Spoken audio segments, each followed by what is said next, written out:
Doctor Yunus যেসব কথা দিয়েছেন তার 99% তিনি রাখেন নাই। তিনি নিজের জন্য বহু কাজকর্ম করেছেন। বিশিষ্ট তস্কর, বিশিষ্ট চোর, ব্যাংক লুটেরার বাপ। আমার বাচ্চাদেরকে আমাদের নাম বলতে কষ্ট পাইতে হয় না, আমার বাপ মাকেও আমাদের নাম বলতে লজ্জা পাইতে হয় না।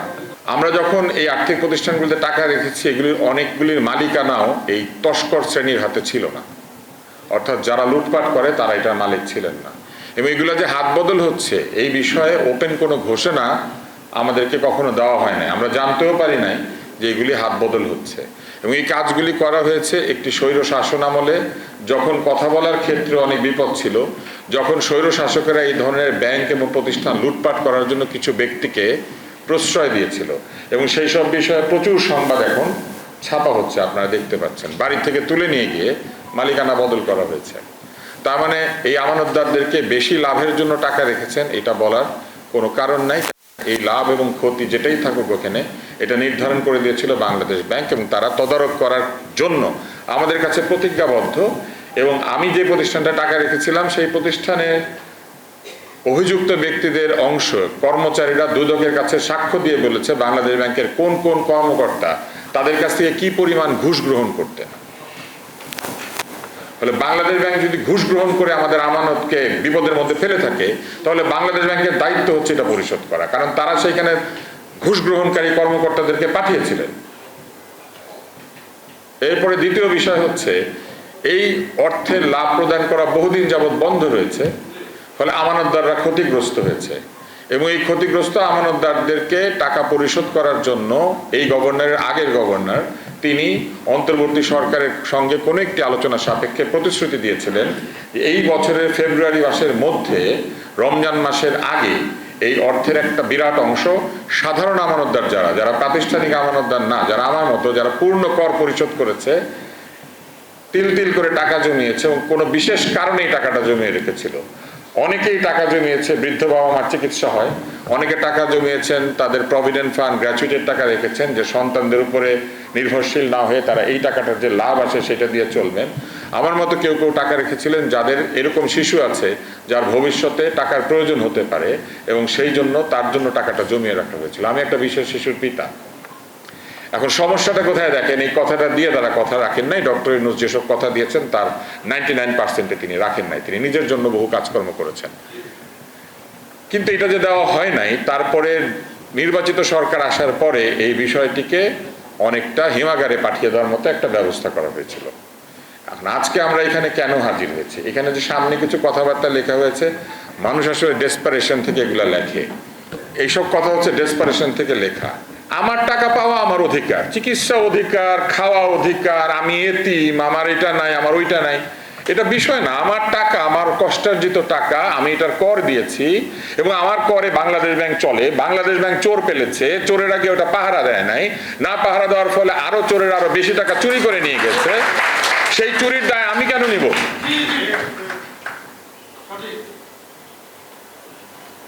বাংলাদেশ ব্যাংকের কয়টা কর্মকর্তার চাকরি গিয়েছে, কয়জন জেলখানে আছেন, অথচ এই টাকার লাভ না পাওয়ার কারণে বহু মানুষ চিকিৎসা দিতে না পেরে মারা গিয়েছেন, বাবা মার যত্ন নিতে পারেন নাই, বহু গুরুত্বপূর্ণ কাজ করতে পারেন নাই, সংসারের দায়িত্ব পালন করতে পারেন নাই। এইগুলার ক্ষতিপূরণ কি? এবং সেটা নিয়ে কারো কোনো মাথা ব্যথা নাই। এই টাকাটা সবার সামনে রাখা আছে। এই টাকাটা লুকিয়ে কোনোখানে নিয়ে কেউ লুকিয়ে রাখে নাই, বস্তার মধ্যে রাখে নাই, সোফার মধ্যে রাখে নাই, খাটের তলে রাখে নাই। আমরা দেখি নাই খাটের তলে টাকা পেতে। আমরা বন বিভাগের কর্মকর্তার বিছানার তল থেকে টাকা, ড্রামের থেকে টাকা উদ্ধার করতে দেখি নাই। আমরা তো ড্রামে টাকা রাখি নাই, আমরা তো ব্যাগের নিচে টাকা রাখি নাই, আমরা তো খাটের নিচে টাকা রাখি নাই। আমরা একটা সরকার অনুমোদিত প্রতিষ্ঠানে টাকা রেখেছি। ফলে আমরা আমাদের টাকা ফেরত পাবো, এইটার জন্য আমাদেরকে দেন দরবার করতে হচ্ছে। এর চাইতে অসভ্য আর কি হতে পারে? একটা আর্থিক ব্যবস্থার কত বড় অসভ্য আচরণ যে আমাদের সঙ্গে এই আচরণটা করা হচ্ছে, যে আমরা আমাদের টাকা চাওয়ার জন্য তাদের কাছে গিয়ে ভিক্ষা করতে হচ্ছে।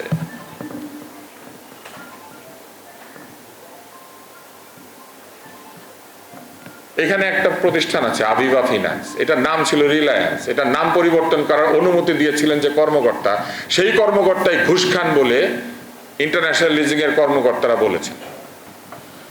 এবং এই নাম পরিবর্তন কেন করা হতো? কারণ আগের নামটা বদনাম হয়ে গিয়েছে, এই জন্য একটা নতুন নাম দিয়ে একই প্রতিষ্ঠান আরো টাকা পয়সা লুট করেছে।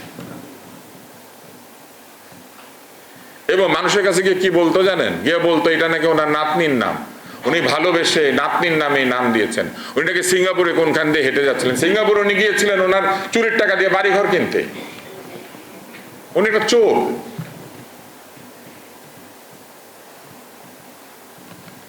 এখন এই ধরনের বহু স্ক্যাম করা হয়েছে, এটাকে বলে ফিনান্সিয়াল কেলেঙ্কারি, এবং সেই কেলেঙ্কারি করার জন্য রাষ্ট্র তাদেরকে সহযোগিতা করেছে।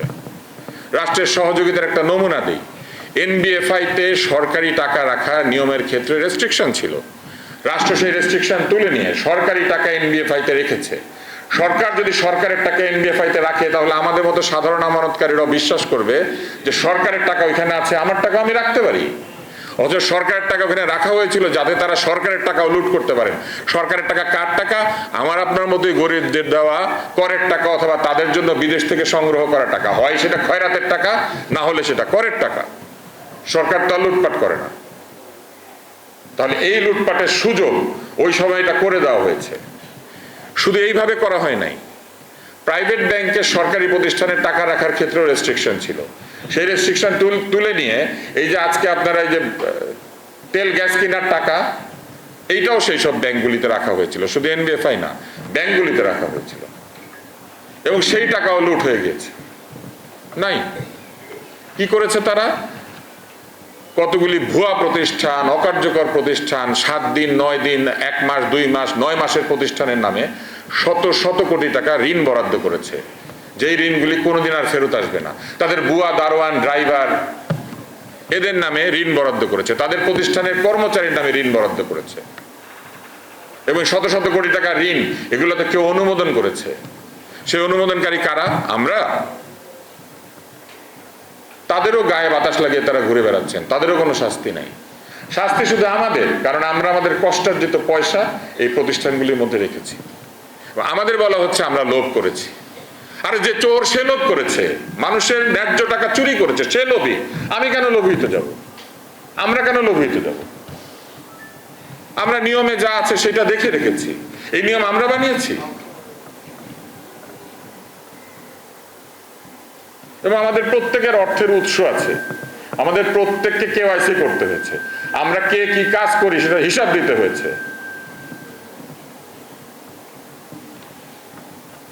এখন এই টাকা ফেরত দেওয়ার কথা বলা হচ্ছে, কিন্তু এই টাকা ফেরত দেওয়ার ক্ষেত্রে এক ধরনের বৈষম্য তৈরি হচ্ছে। কি বৈষম্য? একটা হচ্ছে, বলা হচ্ছে ছোট আমানতকারীরা আগে পাবেন, বড় আমানতকারীরা পরে। ছোট আমানতকারী আর বড় আমানতকারীর মধ্যে আপনি পার্থক্য করবেন কেন? সব আমানতকারী টাকা পাবে। সব আমানতকারীকে আপনি যদি 1 লাখ টাকা করে দেন, তাহলে সবাইকে এখন 1 লাখ দিবেন। সবাই যদি 10 লাখ টাকা পায়, তাহলে সবাই 10 লাখ টাকা পাবে। সবাই যদি 1 কোটি টাকা পায়, সবাই 1 কোটি টাকা পাবে। অর্থাৎ সম পরিমাণে এই টাকাটা দিতে হবে। বলা হচ্ছে কিছু আগে পাবেন, কিছু পরে পাবেন। যারা পরে পাবেন তাদের কি আপনারা বেশি লাভ দিবেন? অথচ অর্থের মূল্য কমে যাচ্ছে। আমাদের যে মুদ্রাস্ফীতির হার, সেই মুদ্রাস্ফীতির হারে হিসাব করলে এই অর্থের টাকাটা অর্ধেক হয়ে গেছে, এবং যত দেরি হবে এই টাকার অর্থমূল্য আরো কমতে থাকবে। সেই ক্ষতিপূরণ কে দিবে? এখন যিনি চিকিৎসা করাতে পারছেন না, যিনি কেমোথেরাপির খরচ দিতে পারছেন না, যিনি তার বৃদ্ধ বাবা মার ওষুধের টাকাটা দিতে পারছেন না, অথবা যে বৃদ্ধ বৃদ্ধা হয়তো সন্তান নাই, নিজেরা ওইখানে টাকা রেখে সেই টাকা দিয়ে চলবেন ঠিক করেছেন, যারা মরে গিয়েছেন তাদের যারা ওয়ারিশ আছে, এদের ক্ষতির হিসাবটা কে করবে? ফলে এখন যেটা চেষ্টা করতে হবে সেটা হচ্ছে, সরকার আমাদেরকে প্রথমত এই টাকা ফেরত দিবেন, কারণ এর জন্য দায়ী বাংলাদেশ ব্যাংক। অপরাধীদেরকে শাস্তি দিবেন যারা এই অন্যায়গুলি করেছে, কারণ তাদের অনেকের চাকরি শেষ হয়ে গেছে, অনেকে সুন্দর সবকিছুর থেকে দূরে গিয়ে আমাদের এই তামাশা দেখছেন যে আমরা এখানে বসে বসে নিজেদেরকে এতিম বলছি। আমরা কেন এতিম হইতে যাব? আমাদের বাপ মার পরিচয় আছে। যারা এই চুরি করেছে তাদের বাপ মার পরিচয় নাই। তাদের বাপ মা বেঁচে থাকলে লজ্জায় ছেলে মেয়ের নাম বলতে পারতো না। বিশিষ্ট তস্কর, বিশিষ্ট চোর, ব্যাংক লুটেরার বাপ।